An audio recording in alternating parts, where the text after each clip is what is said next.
Hey everybody, it's Malika from Love Your Damn Self podcast back at you again. And I know it's been a couple of weeks since I've been back with you guys, but as you know, if you live in the United States and probably everywhere you are around the world, we are going through COVID-19. In other words, coronavirus. So everybody's been quarantined and we've got these stay-at-home rules. We're on staycations. People are working from home. We're trying to work within the guidelines of what the government has issued us. So it's been, kind of hectic for a lot of people to make an adjustment. And I just been really going back and forth about titles. I'm not even going to name a title in this particular podcast because I really don't know what the hell we're going to talk about. We just going to do some talking one-on-one. And as you know, this podcast, Love Your Damn Self podcast, is all about self-healing. It's all about love. It's all about having real talk and real conversations to help you do just that, which is love your damn self. And I just really believe, just jumping right into it, that being home during this time is helping a lot of people to self-heal and to love themselves. It's been triggering in a lot of ways. I know for a lot of people, myself included. And I just been thinking about some of those ways as we go through this transition. As you know, or some of you may not know, in 2000, I got something like in my mouth bothering me. But anyway, just real talk, right? So in 2012, I was diagnosed with 4th-stage lupus nephritis at the time, where I was already in complete kidney failure, which led me into what they call ESRD, which is end-stage renal disease. And I was immediately placed on dialysis, which I had to go through 3 days a week. And in addition to that, I was going through chemotherapy because the type of lupus that I had was moving very, very aggressively through my body. And that was the only way that I could stop it. Prior to that, I had worked in corporate America. I always had my own businesses, but I was in corporate America, and towards the end of, matter of fact, it was May 2011, I took a leave because of a lot of things, but I just was very, very depressed, to say the least. I didn't have that mojo. I was going through a lot of things, and I was very, very fatigued. This was the beginning of me getting sick. And in September 2011, I was supposed to return. I was supposed to return to work, but I didn't have the oomph to do it. And at this point, one of my businesses was doing really, really well. And I just figured, now is no time like the present would be, the exact time that I would, leave there. I would leave there for good. And so that's exactly what I did.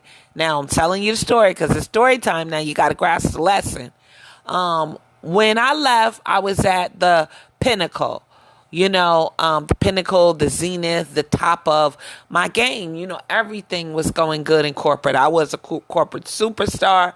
I had moved up the ladder from being a very young girl in corporate to this point now. I had a lot of privileges, to say the least. I was very executive in my status, and all that. And on the side of my businesses, they were doing very well. I had clients, there was money coming in, a lot of that stuff, but I just was not feeling good. So at this point in my life, I was restarting it over again. I was newly divorced.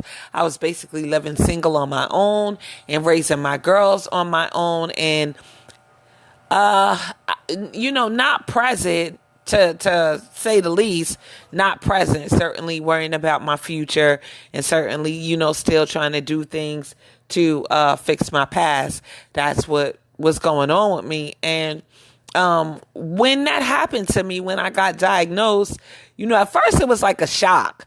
So I really wasn't putting any effort into it, except, I thought they could fix this. Okay, they're going to fix this. I know I'm sick. I didn't realize how serious it was, but I know they're going to fix me.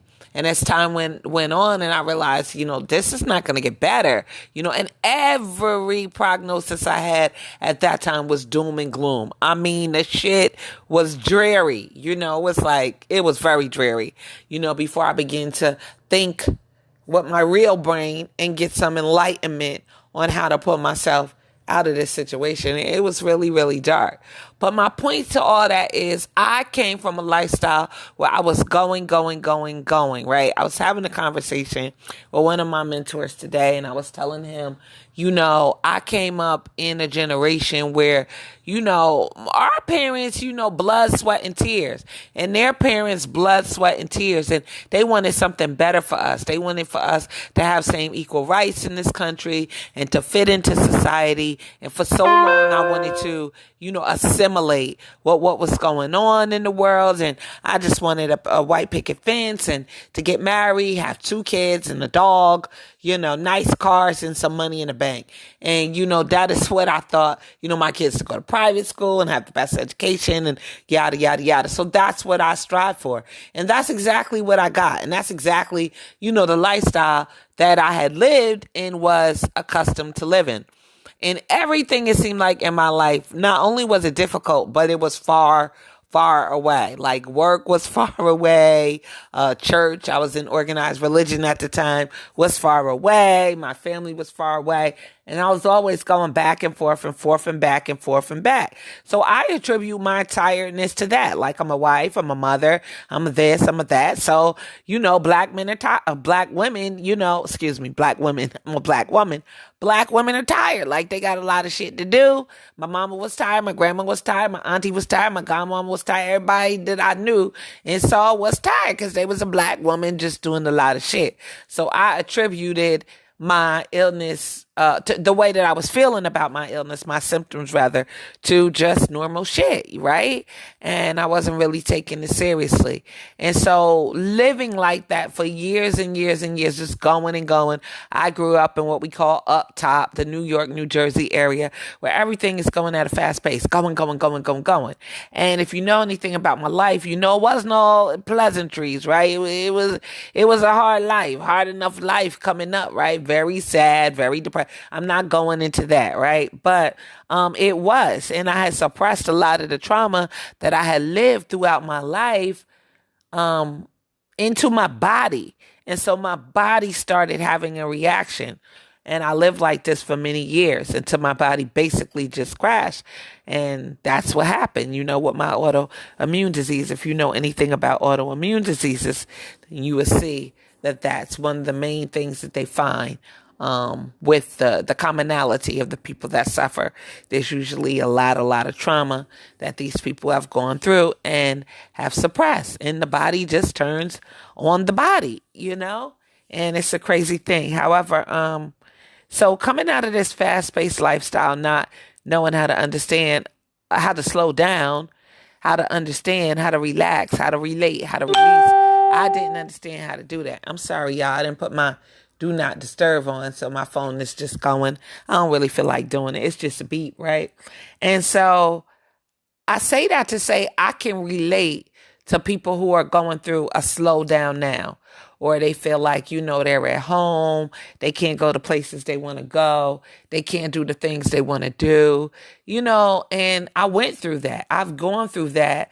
I believe what I've gone through has prepared me for what I'm going through now. And I went through that for the last 8 years. I guess it was 8 years in February I started dialysis. So, right around, 8 years I've gone through that. And I had to realize and relinquish my control. Now, I know a lot of people don't like it, but I liked it because I never really wanted to be out there working the way I was working. I really always wanted to just have the flexibility to just run my businesses full time. But I never did that. I kept my full time corporate job because I was my investor. And that's a whole nother story. I didn't listen to people tell me, no, we can't give you the loan. We can't give you the grant. We can't help you. I was like, well, I don't need your help because I'm going to work and I'm going to be my own investor. So that's what I did for many, many, many, many, many years. I mean, let me think, maybe about, I'm going to say 22 maybe for about 23 years. I worked and I was my own investor, and I didn't have a problem with doing that because I was good at that too. Now I'm one of them people, I'm not bragging or anything like that, but I'm very good at a lot of things. At most things I'm good at. And at most things I can master. I'm multi-gifted. Like, I'm not like one of those people you ask, well, what do you do? Oh, I'm a doctor, I'm a lawyer, I'm a teacher, I'm a this, I'm a that. Like, I could do some of anything. And not just can I do some of anything and some of everything, but I can do it well. And that's just how I was gifted, how I was blessed. So I'm very grateful for that. The other part of that is because there was never anyone to do it for me, I learned to do a lot of things myself because I had to. I had no choice. And that's what I had to do to keep going. So anyway, these years that I've been ill, I've had to learn how to let go, that I wasn't in control, and I had to learn how to relax. And, that's been like every moment of every day for me for, I would say, at least the last 5 of those 8 years. The first 3 was really just coming to grips with what had happened, coping with it, and trying to survive. Really, I was just in survival mode. And then the last 5 was really processing it and understanding it and going from surviving to coping to now thriving. You understand what I'm saying? So I say that to say the lesson in all of this, in the coronavirus, what's going on with the this epidemic in our country, I've already been doing this. It wasn't such a big jump for me because I've been really doing that, going to my treatments, staying away from people because, of the immune deficiency, what was I going to say? Staying away from people and having a suppressed immune system, right? So really, I don't do all that hugging and touching and going in large crowds. And I was already accustomed to ordering my things and, doing online shopping and not letting a lot of people in my house always Lysoling and wiping things down. Like, we kind of live like that. And thank goodness, me and my daughter, I have 2 daughters. One lives with me. The other one has lived with me. She's in New Jersey right now. And I'm going to be a Mimi. Yes, I'm going to be a grandma, honey. I'm expecting, both of my girls are expecting babies this year in 2020. So I'm like really having the time of my life. And so we've always kind of, the way that we are, I'm very close with my daughters, and we've always bonded. We have a very, very strong bond. So it's nothing for me to sit in the house with them for hours and talk and laugh and bond. But what I see from this coronavirus is a lot of people are not accustomed to doing that. They're not accustomed to being one with themselves, dealing with what they have been dealing with, or, even spouses and people live together. It's like they love each other, but do they really like each other? So we're seeing a lot of this coming out now with people that have to be forced to be together, to be home, to coincide with each other. It's like it's bringing everything up on the surface. So I certainly understand the transition from a different level. For me, it's just another day in the life of Malika. But for others, I could see how it could be a very difficult transition, because I remember for me how it was a very difficult transition in a different way, but still the same thing. I felt like for years I had no social life at all. Like at all. All of my friends didn't live here and I really didn't have anybody and yada, yada, yada, yada, yada. Same sad story, a different person, a different day. I don't want to focus on the negatives. I want you to be able to pull the positives out of this short little 20-minute little clip we're going to do podcast today. So I think with all that's going on in the country and what I've gone through and understanding the transition, maybe you could pull something out of this. The lessons that I have learned is to certainly learn the lesson. Number 1 is to learn the lesson. What is the lesson?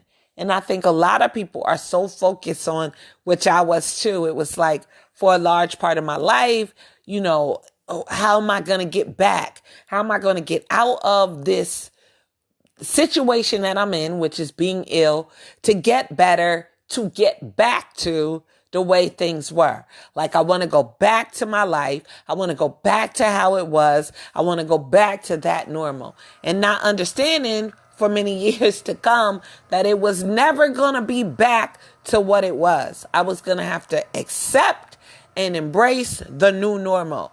And that's what I want to encourage you all today. We're not going back to pre-corona. Things are going to change and life is going to be different. So you have to want to find a way to accept that and embrace that as your new normal, right?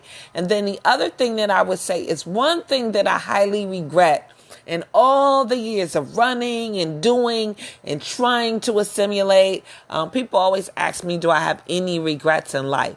And honestly, I don't. I appreciate everything that I have had to go through, all of the good, the bad, and the ugly. One thing I regret, though, is that I didn't homeschool my children and that I was not home for them the way that I needed to be. Now, I'm going to just be real with you. They grew up in a 2-parent household. I was married to their father, their dad, my ex-husband, and he was local. So all of his job was, local, even before he started his own business. And I worked pretty far away. So he was the one that drove them to ballet and picked them up from piano and had them in the bath and made the lunches and, did all of that stuff. While I was the one who was out ripping and running the streets and making the money so that they could be able to go to ballet and go to piano and go to their little activities and, learn 4 languages and do all of those different things. Because that's the way that I thought, I don't want them to suffer and grow up with the life that I had. So the only way that I saw that I could do that was I got to go out here, chase this bag and make this money so that I could make it quite easier for them. And the lesson that I learned from that was, I don't care what you do for your kids and how much you do for your kids. They still can come out going through some situation, which happened to my kids and many other kids that I know. So take this time, if you are home with your kids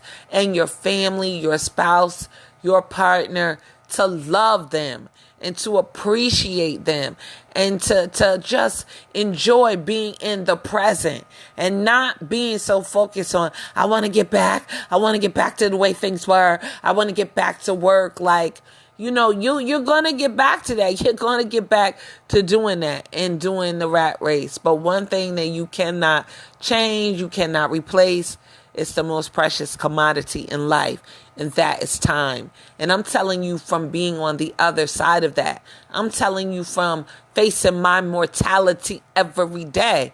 I'm faced with that, right? Because I know we all are. Anything could happen to us. I understand that at a greater level at this time in my life, dealing with 3 life-threatening illnesses, right? That any day I could not be here, like in this physical earth realm. So I appreciate things a little more. I don't take things for granted. I look at life a little differently than somebody that is not dealing with their own mortality every day, or it doesn't have to be in their face every day, might deal with things. So I can speak to you about this.